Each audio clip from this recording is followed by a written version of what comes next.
Let me ask you something. What if I told you that everything you're currently praying for, hoping for, dreaming of? What if I told you that it was all about to drop into your lap right now? Would you honestly be ready to receive it? And don't lie to me or to yourself. Because if you're new here, we don't do that. I think most people, you included, would probably answer yes in a heartbeat. And I too was one of those people until I wasn't.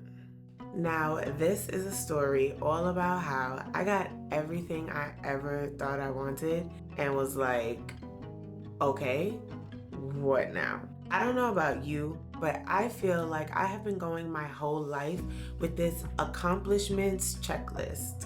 Things that I knew I wanted to do, things that I thought that I should do, and even some things that other people wanted me to do.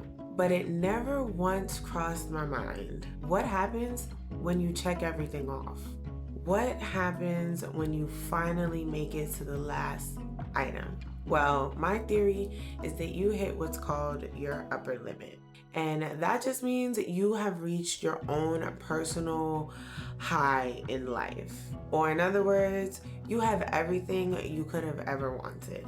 Therefore, you just simply can't imagine yourself having more because you have everything that you thought you wanted. How could you possibly fathom more beyond that? You just can't even imagine how life can get any better than this. So then, when an abundance of more and better begins to come rolling in because you deserve it, you have no idea how to handle it. Mainly because you just never thought things could get this good. So what do? What do most of us do? We subconsciously begin to self-sabotage in the name of self-preservation. See, when you have been working and wishing so hard for something, the moment you finally get it, the amount of dopamine that is released triggers your survival instincts to kick in, leaving you with one of three options: fight, flight, or freeze. I can't tell you which one is your response, but I can share with you mine. When it all came down to it, when I finally hit my upper limit, I didn't fight against the success. I didn't run away from it either. I froze. A little context, I'm a military wife. And no, I'm not one of those women that makes it their personality. I promise I'm not bringing this up by choice. It actually is just an important part of the story. Simply because that fact alone afforded us the opportunity to be able to travel all over the world, which for a New York girl in her 20s was a dream come true.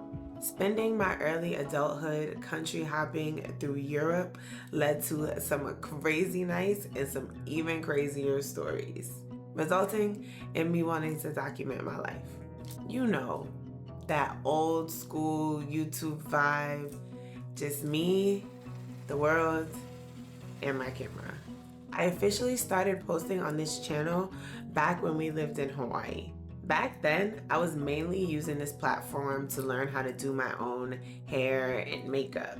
You see, when you live in places where you're even more of a minority than you're used to, you tend to learn how to do a lot of your beauty services yourself, out of fear of being mishandled both physically and mentally. But that was my first official introduction to YouTube, and I have been in love with this platform ever since. Watching other people curate visual diaries of their lives literally just began to feel like that is what I was put here to do. Because remember, I went from this ordinary New York life to this young, well-traveled wife. There was no doubt in my mind that my life was literally a movie. So I figured I might as well make it one. And there is where my love for content creation, videography, cinematography, and photography began. So I just started recording and posting videos for fun. It's important for you to know that this was before all of the current monetization rules were in effect. So with very little effort, back then, even I was able to get monetized. So I knew I could make money, kind of, but not really the magnitude of what it was to become. But I just kept posting. The only difference was now I was starting to pay attention to my analytics. I started watching the numbers. Spoiler alert, don't be like me. I started seeing that I wasn't getting enough views to pass the $100 threshold to essentially actually start making money. And on top of that, we were coming up on our time to move and leave Hawaii. Military wife, remember? So that rhythm that I got in of working, recording, posting, and kind of having a schedule and a grip on it all was about to get completely thrown off. I knew it was coming and I still wasn't prepared for it even when it happened.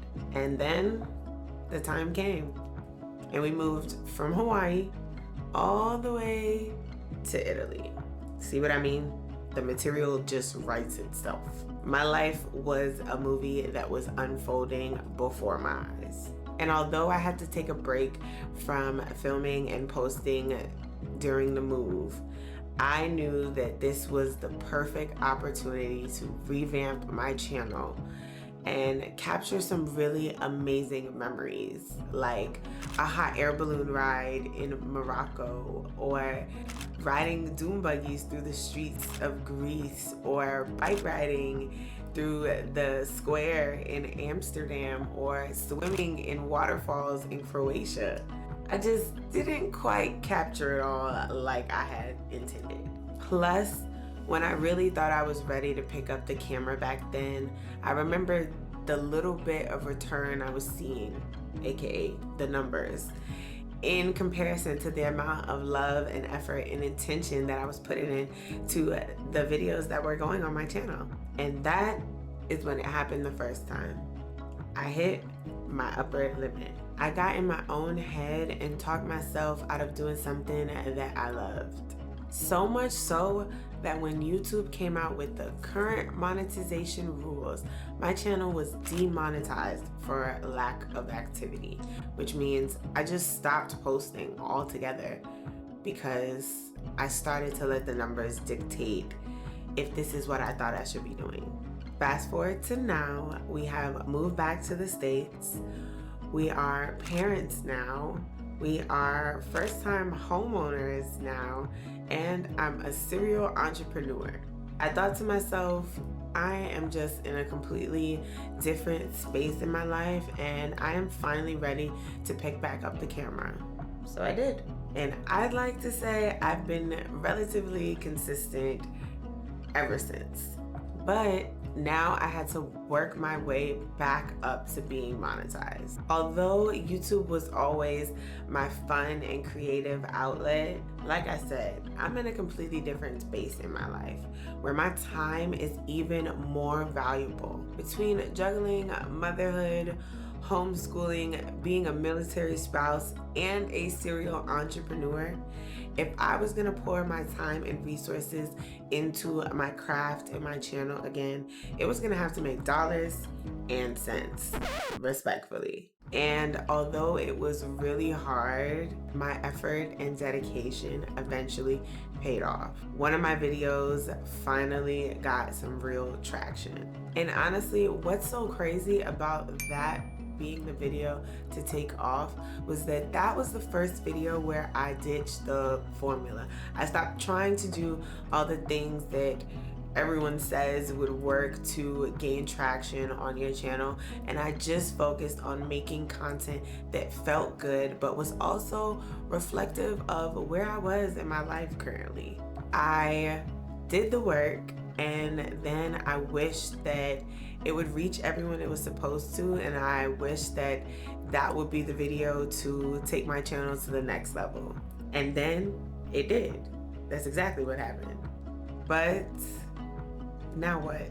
And that is when it happened again.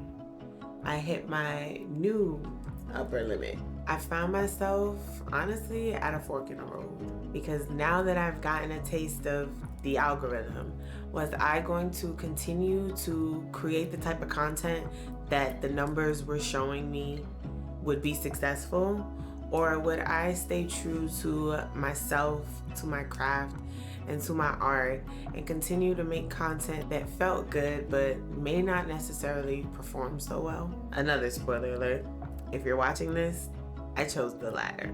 And I was really proud of that decision until the next video that I posted didn't perform so well. So I froze again.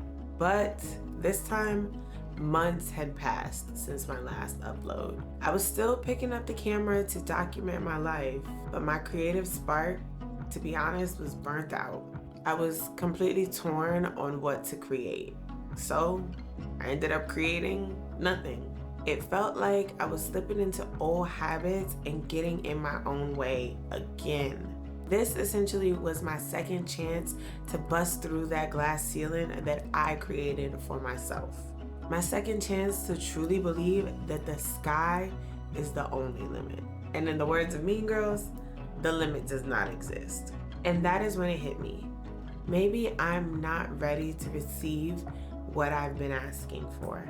Maybe because I keep focusing on the goal and never really putting any thought into what I would do after I achieved whatever that goal was. Okay, the goal was to get monetized again, and now I'm monetized again. So now what? Well, I finally decided that I am going to continue to just show up, producing my art and documenting my life. You know, that old school YouTube vibe.